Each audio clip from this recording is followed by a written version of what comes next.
surreal experience.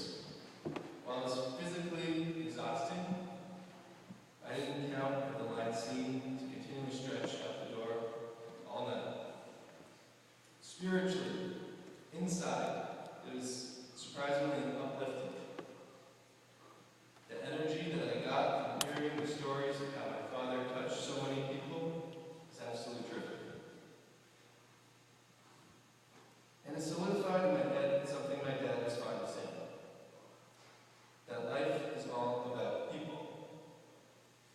For Tony, those people are in this church today. His kids, his wife, his nephews, nieces, aunts, uncles, cousins, neighbors, coworkers, teammates, players, classmates, renters, clients, friends. Life is all about people. It wasn't just words either. Think about what defined his character.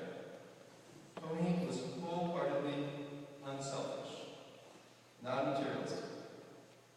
He loved team sports and activities, and just generally cared about what other people were up to.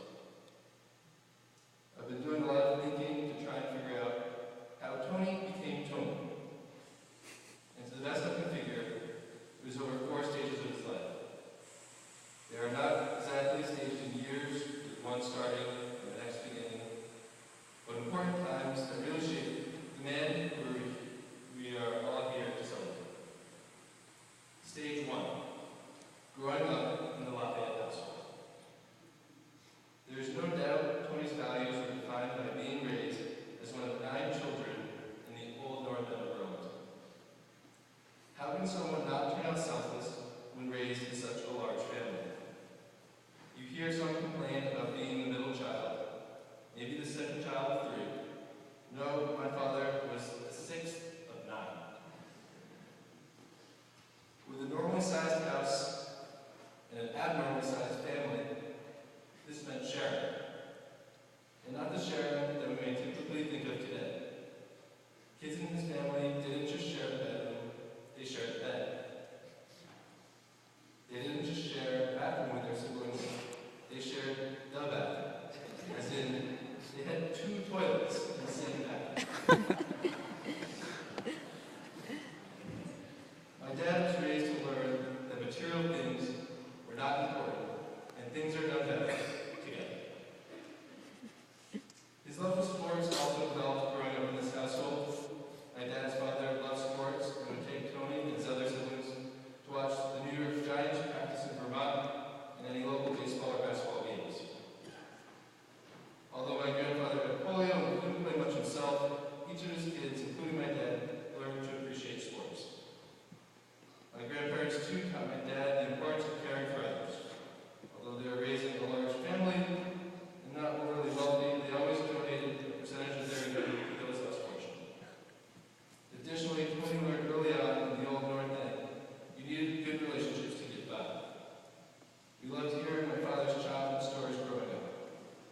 One of our favorites was something like this. For the past 2 days, Tony had been walking back to school, and these 2 brothers from a rival family have been kind of roughing him up.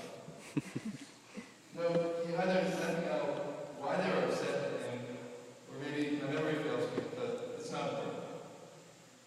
This day, my father, anticipating the coming beatdown, had arranged to have his older brothers, Paul and Peter, hide out behind the neighborhood houses. When the brothers from the rival family stopped my dad on that 3rd day, Paul and Peter jumped out and defended Tony. Long story short, those who had good relationships didn't get beat up. Stage 2, finding love. In meeting and marrying my mom, Melissa, my dad reinforced and strengthened the values he learned growing up in Lafayette. My mom too was raised in a large family, being 1 of 7. She too selflessly cares about others much more than herself. The story of theirs that I like, that demonstrates this father, is how my father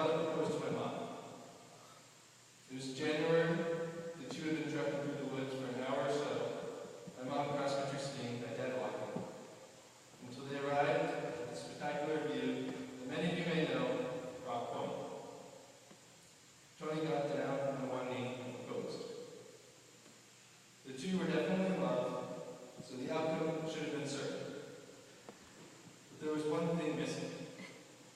A ring. I asked my dad later how he had the gall to propose without a ring.